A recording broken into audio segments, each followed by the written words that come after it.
Bom dia, nova segunda, nova leitura. Depois do recesso aí do final de semana, descansamos um pouquinho. Vamos voltar a ler aqui o nosso livrinho da Arte do Impossível. Esse livro, assim, tá sendo muito bom. A gente não leu ainda o Flow do Mihaly Csikszentmihalyi, mas aqui já tá sendo um estudo de como chegar no Flow, que é muito importante hoje em dia e que ele fala que é o passo anterior pro impossível.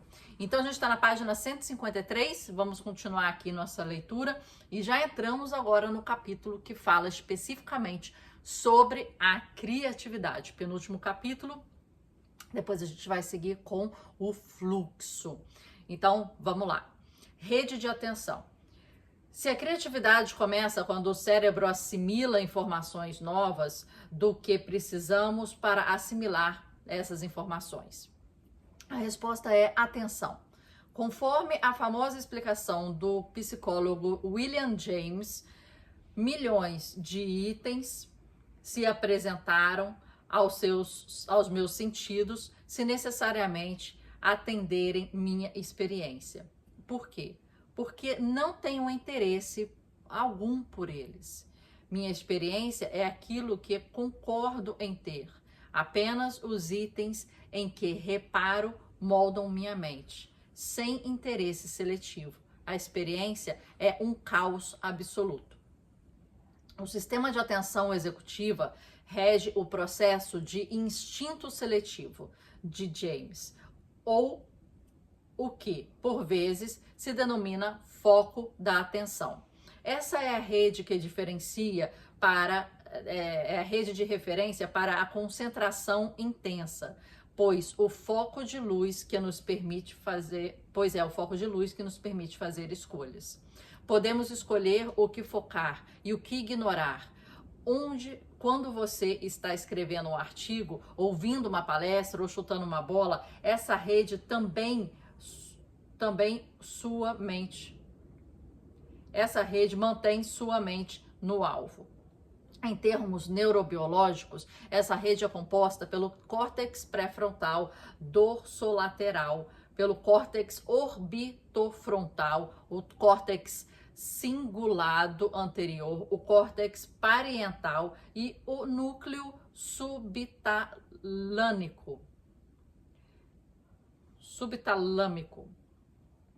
Mesmo que esses nomes não lhe digam nada agora, se nos atemos às suas funções, as imagens começam a aparecer.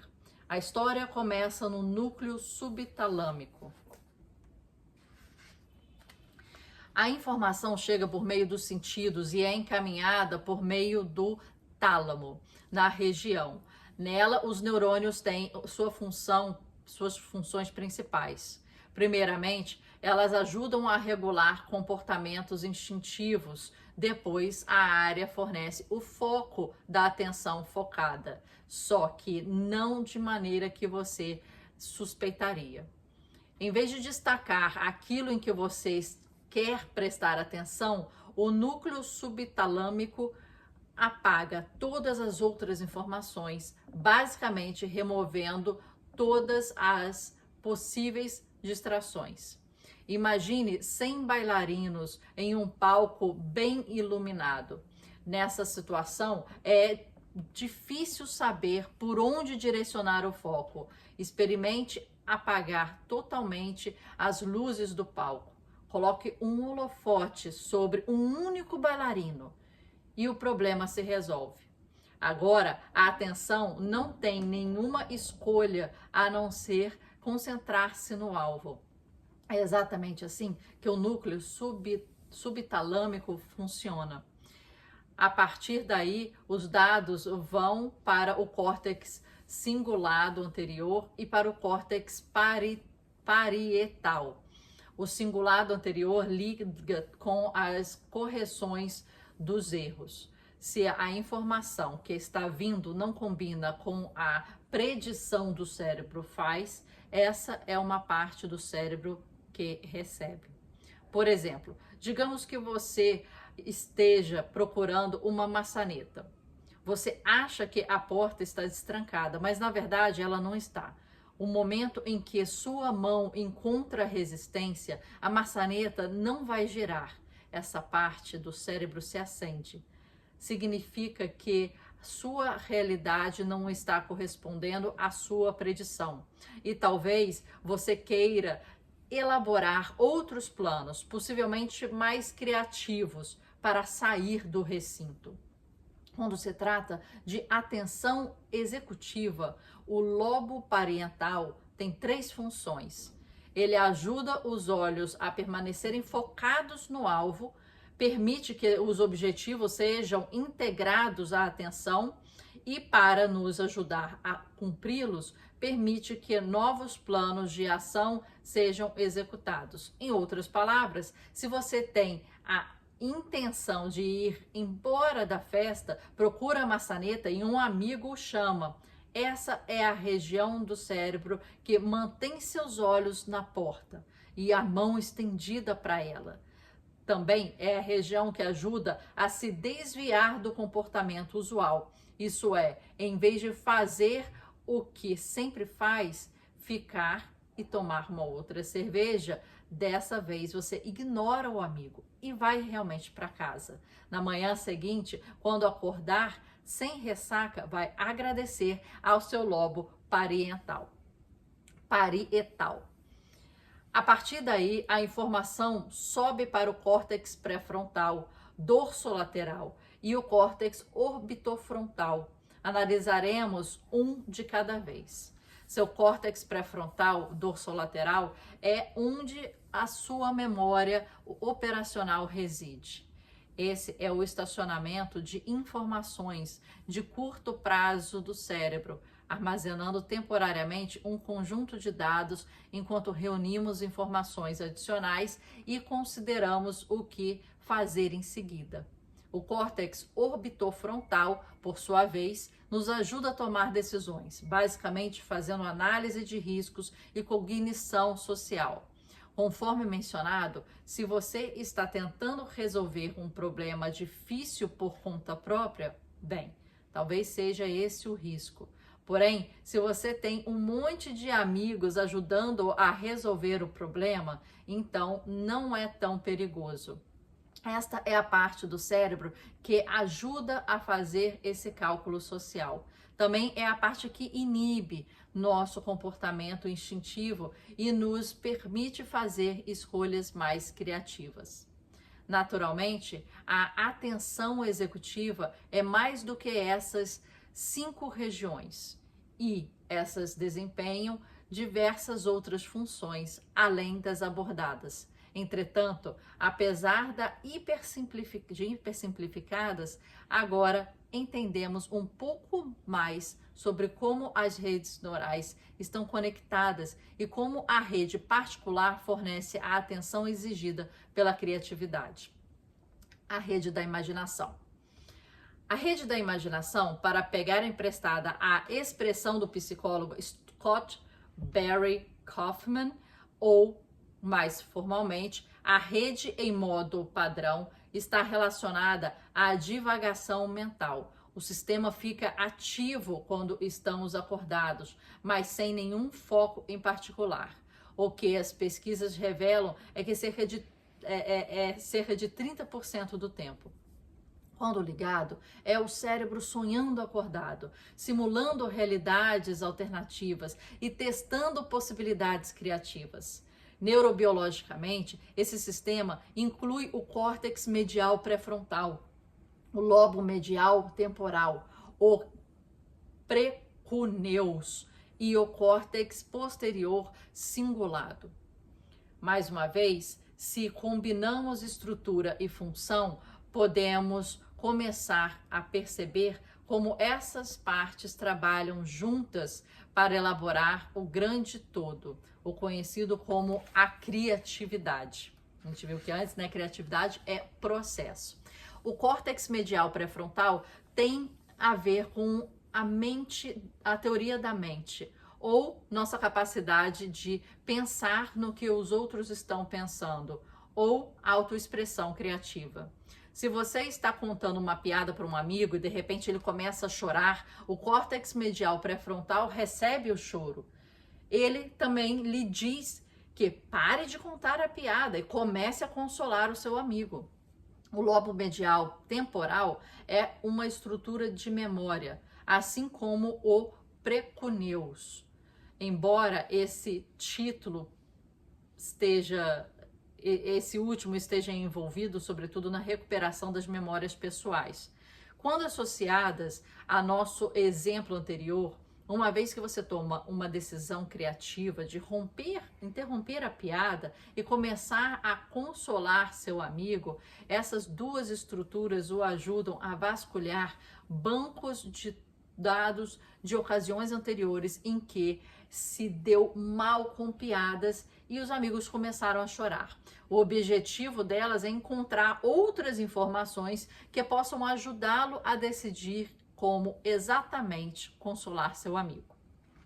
O precuneus dá um passo a mais. Além da memória, essa área lida com autoconsciência, simulação mental autorrelacionada e geração de pensamentos aleatórios. Se você está contando a tal piada, mas de repente imagina-se em um parque de diversões, gritando em uma montanha russa e sentindo-se envergonhado em frente à sua acompanhante, bem, pode culpar ao precuneus. Por fim, o córtex cingulado posterior nos permite integrar vários pensamentos internos a um todo mais coerente, basicamente reunindo os dados gerados por suas outras áreas do cérebro em uma única ideia. No entanto, essas áreas do cérebro não contam toda a história. No início dessa análise, nosso objetivo explícito era descobrir como essas redes trabalham juntas para produzir ideias novas e úteis. Aqui está o problema. Sob circunstâncias normais, essas redes não trabalham juntas. A rede de modo padrão e a rede de atenção executiva operam em oposição. Tipicamente, a ativação de uma faz com que a outra seja desativada. Mas esse não é o caso das pessoas criativas, que conseguem manter os dois sistemas ativos em uma vez e migrar de uma para o outro com sua fluidez do que a maioria das pessoas. Para retomar todos os nossos exemplos, isso significa que pessoas criativas conseguem começar a contar uma piada para um amigo, o que requer a atenção focada. Elas conseguem em seguida notar que o amigo começou a chorar, o que é um sinal novo que deveria servir para estreitar o foco. Em vez disso, porém, pessoas criativas se lembrarão daquela vez em que gritaram na montanha-russa, que é um sinal gerado pela rede do modo padrão. Quem não é criativo jamais notaria e, em vez disso, manteria a atenção no amigo chorando. Mas quem é criativo consegue mudar o foco para esse sinal interno e ficar aí por tempo suficiente para se lembrar daquela sensação de vergonha. De repente, o córtex cingulado posterior junta tudo. Você percebe que o amigo está chorando porque está com vergonha e, em vez de consolá-lo, deve culpar-se pela piada ofensiva.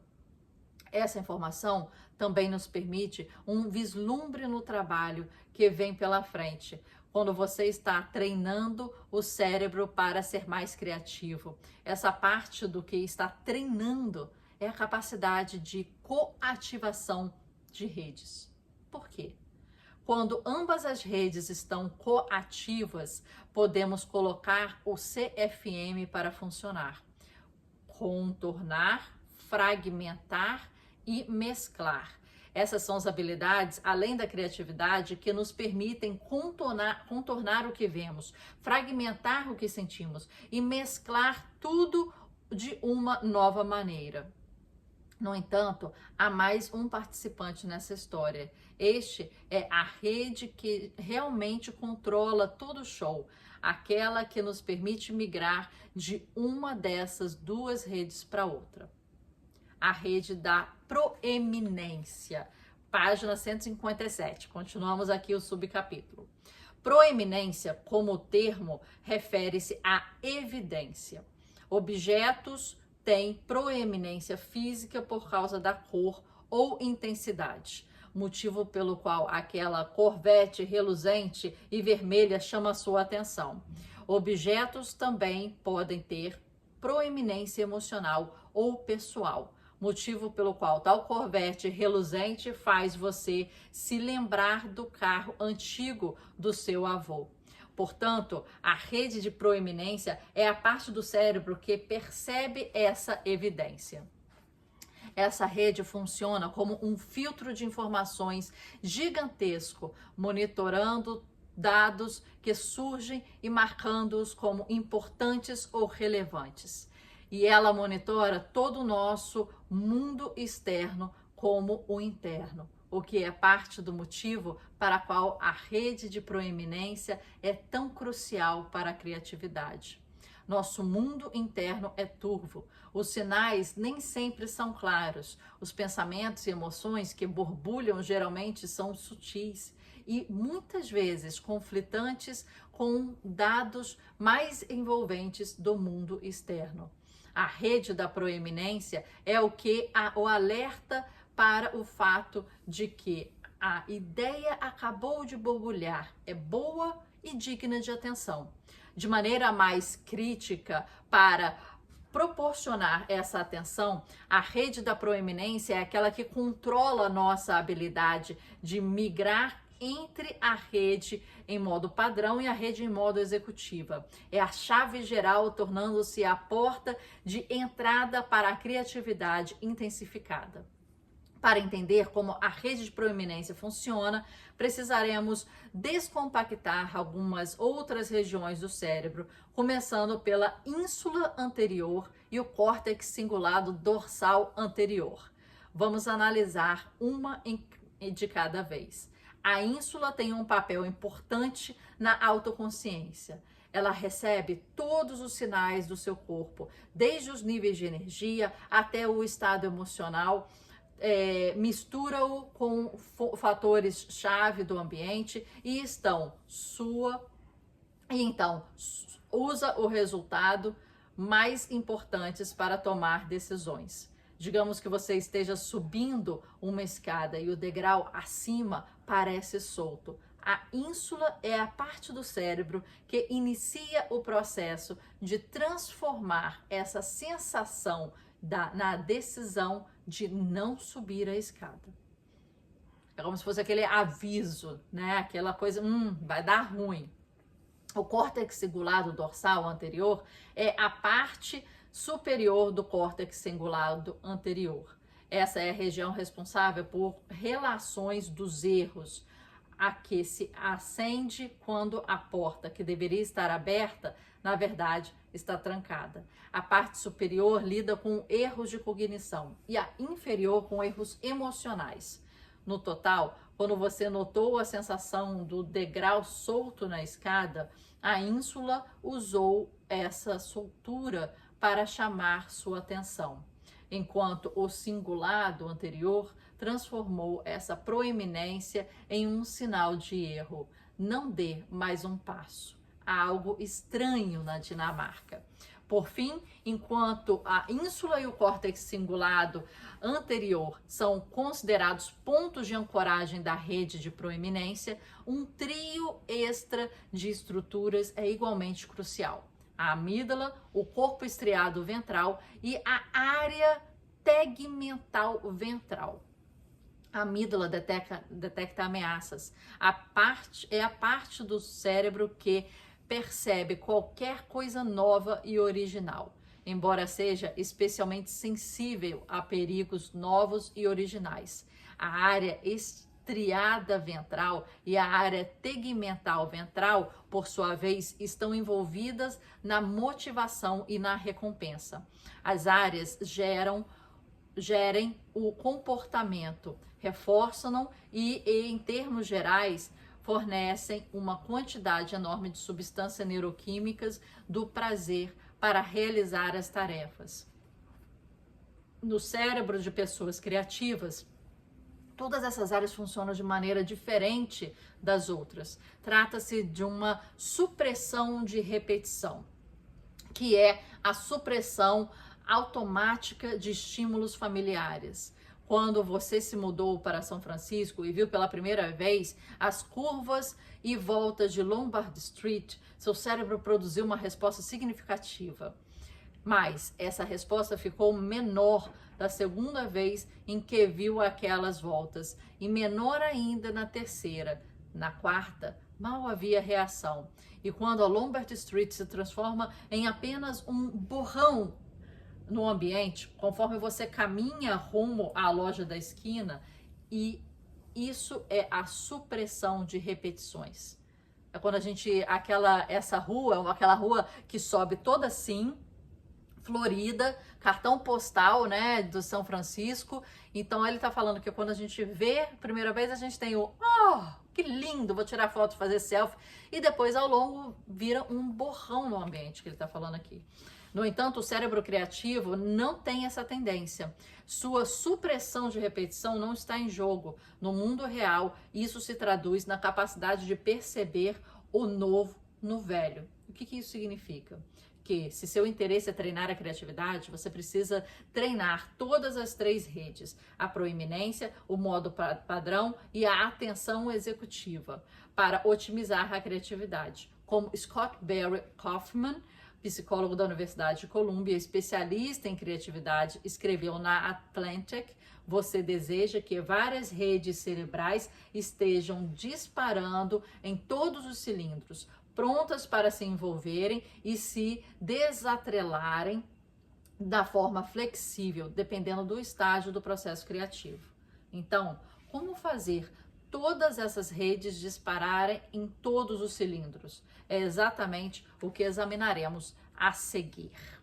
Paramos aí na parte de hackeando a criatividade, paramos na página 161. Então, ele primeiro está falando que da rede da atenção, né? Então, a questão do foco da atenção, depois da rede da imaginação e depois da rede da proeminência, em que ele fala dessa questão da supressão de repetição. Então, tudo aí parece que ele está afunilando, né? A sua atenção, imaginação e o seu foco de repetição, falando que para a criatividade você precisa olhar o velho, mas observar o novo no velho. É como se você olhasse sempre essa rua da Lombard Street, mas conseguisse ver novidade ali.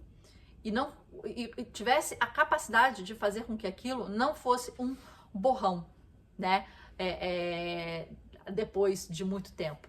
Que conseguisse manter o olhar novo, refrescado e aguçado para aquilo. E como se faz isso, né? Como o cérebro criativo faz isso? A gente vai ler aqui, eu acredito, né? Mas eu acho que é vendo por diversos ângulos, interpretando papéis. De repente, você vê como se fosse um senhor de idade prestes a morrer, já numa idade avançada. Às vezes você olha se emprestando o seu olhar como se fosse uma criança que está vendo pela primeira vez, está querendo só brincar ali. Às vezes você olha como se fosse um arquiteto, como se fosse um urbanista, um cenógrafo, ou como se fosse uma especialista em psicologia das cores, vai analisar como é que aquelas flores, como é que aquele fluxo, ou como uma desenhista, que você vai ver a perspectiva, a linha do horizonte, o plano de fuga daquela imagem, ou você vai trabalhar e vai ver de maneira diferente. Mas você vai se emprestar, né? Emprestar o seu olhar para personagens e para funções que estão olhando ali de ângulos completamente diferentes. E em cada ângulo que você empresta o seu olhar, você consegue observar uma coisa nova dessa mesma rua, desse mesmo local, desse mesmo cartão postal. Mas é a forma que você olha, de repente, a lente que você coloca te dá novas perspectivas e te faz ver uma outra Rua Lombardi do que puramente aquela do cartão postal. E aquilo vai ressoar emocionalmente no seu peito. E ali é onde vai começar a nascer uma possível semente de criatividade. De repente é isso. Vamos ver no Hackeando Criatividade no próximo vídeo? Te espero lá.